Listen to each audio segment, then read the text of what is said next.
Hello, I wanted to go over a magazine with you that downloaded a couple of sample magazines and then purchased the rest. There are not many, well, there are basically none anymore. There are a few in my consideration. Of course, that's subjective, and this is one of a couple. We have Ador Noir and Ador Chroma. And I have full permission by the head honcho there, Chris, to show you these images and from his magazine. So I have his permission to show you these. I said I would show less than a half a dozen or so images. The most important thing, and let me give a link over here, as opposed to magazines that are full of nothing but commercials and pathetic fake reviews, is we have a true art magazine in these two magazines from them. This is at adornoir.com. You could download a couple free issues to peruse and read yourself. See, there's some of the featured artists through the various magazines, and subscribe and make purchases of the rest. I consider this true class in the most absolute sense. They feature the artist and also their philosophy and premise of approach to photography. And the images are exquisite, but just as exquisite are the articles, especially some of the things that I like to talk about in art theory. I love to talk about art theory. However, a lot of people don't get very interested when I do discuss art theory, but we have the logos of beauty and the logos of reality. Everybody's chasing beautiful pictures, and the ancient Greeks would have scoffed at this sort of pathetic BS, excuse my language, and that we should be actually chasing reality. The hell with the pictures that people think are color drenched celebrations of beauty. Reality is not beautiful. Beautiful is a subset, a modality of reality. Beauty is the slave to reality and the logos of aesthetics. The cosmos nuidos, sort of the irreducible reality, which is by default not beauty, but beauty is a part and parcel therein, a subset to beauty, excuse me, a subset to reality. The amateur photographer is constantly chasing after forms and what he thinks is beautiful. A professional actually takes the form and molds it via the light and the composition to fit the function and the force that he or she, as a photographer, means to convey in the photograph that is created. Because a real photographer actually creates photos. He doesn't take them. Photographs that are actually taken are merely snapshots. The true professional molds the form and the light to fit the function via exposure and composition and other methodologies to fit the function of what the photograph is meant to convey through the skills of the true photographer. This is a front issue of Ador Chroma, and here's some of the covers purchased of Ador Noir, and a few of the issues of Ador Chroma that were purchased. You can download a couple free samples. I forget which issues are free. Yeah, this is one of the free issues that you can download. I'm all about actually giving people money, the right people money. You could actually toss money, throw good money at bad, but this is actually what I call spending money validly on a true, real magazines, true art, and true discussion of photography. Doesn't really exist anymore. It's all about shilling gears and not discussing the nature of photography. These contain interviews of the artists themselves and their beautiful artwork. Um, Ultimately, we only have three types of photographs that are irreducible, because all of the will and logos of photography operate no different than the cosmic principles of universal field theory. These three principles are, as I've stated before, are things that impel, repel, i.e. force and motion, inertia and acceleration, and those that actually halt motion and progress. So we have acceleration, force and motion, and then we have that which halts force and motion and progress. And these operate through the form and function and lighting and artistry and many different levels that interweave to create the true masterful photograph of a genuine artist. And these are featured in the images and magazines of Ador Noir and Ador Chroma. I had to actually take a look at a few of the images that I chose. There was a number of images that I would have liked to have shown you, but I made a promise to the head of the magazine that I would only show a small handful for obvious reasons, so he's kindly permitted me to do that. And just this of so many images I would love to show you, but like this, just looking at the lighting, the catch light in the eyes, the definition, we have the shadow, we have the specular, the midtones, where they fall that give definition to the actual function that is meant. Now, you could take a speed light, a normal, pedestrian-minded photographer would take a speed light and try to fill in everything and wash the subject in light. And that is just like taking a filet mignon steak and sending it through the grinder and turning it into a pathetic hamburger. You know, beauty is boring. Perfection in lighting is boring. Obviously, the subject is incredibly beautiful. I'm talking about perfect lighting. Perfect lighting is pathetic. It's sterilized. It's boring. It neither impels or repels nor halts the viewer. It does not draw one in.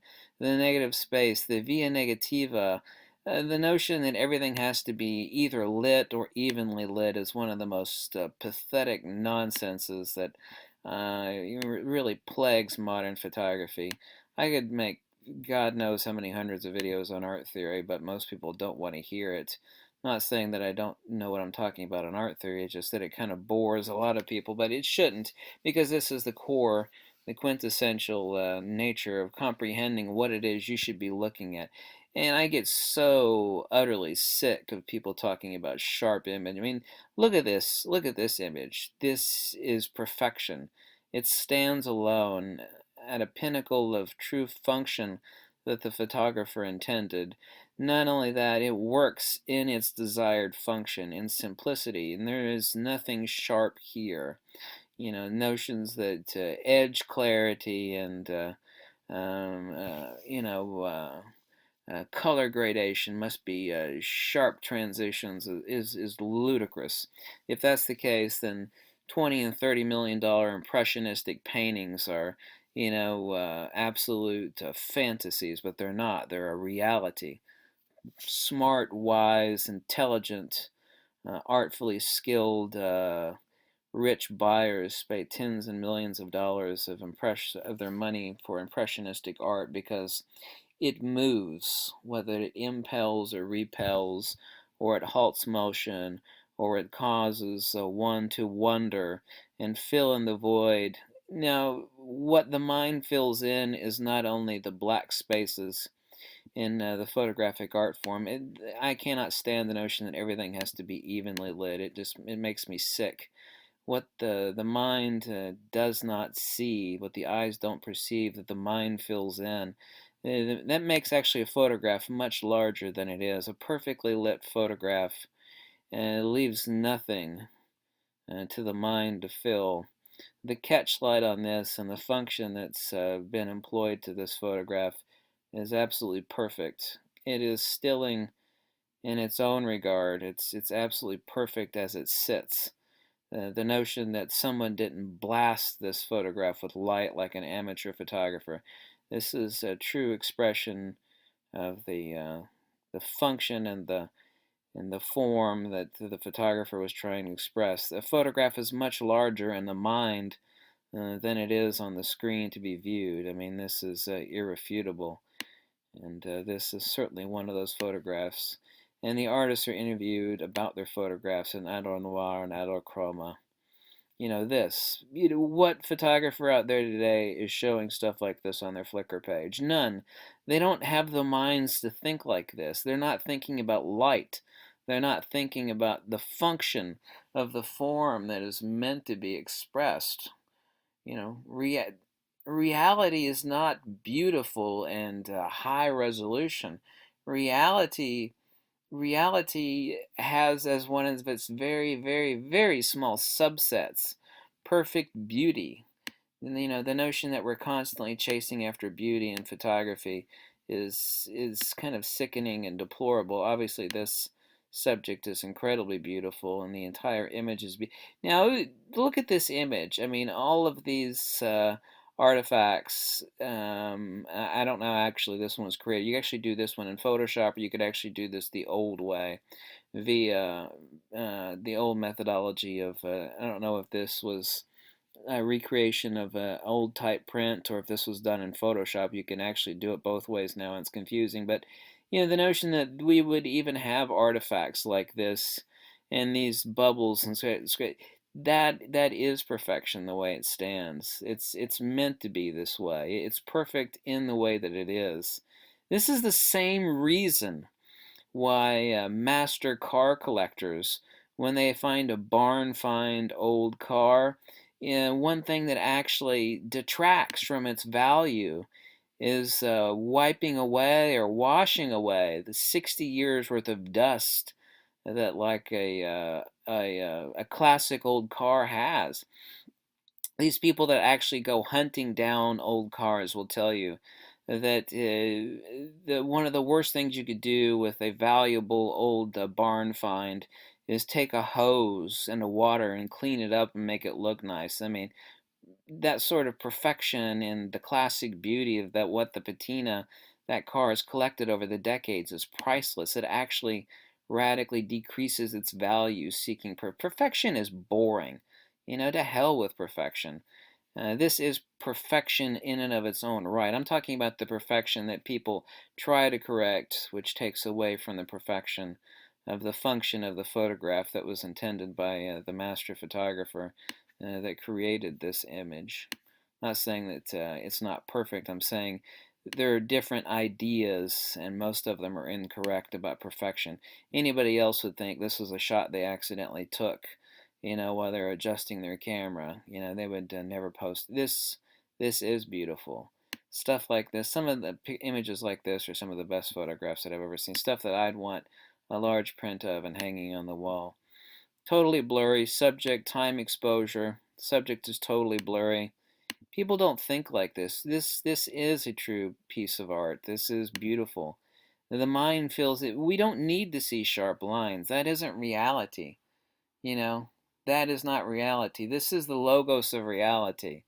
Okay? People are chasing after sharp edges and extreme high resolution. They want nothing blurry, and that is boring.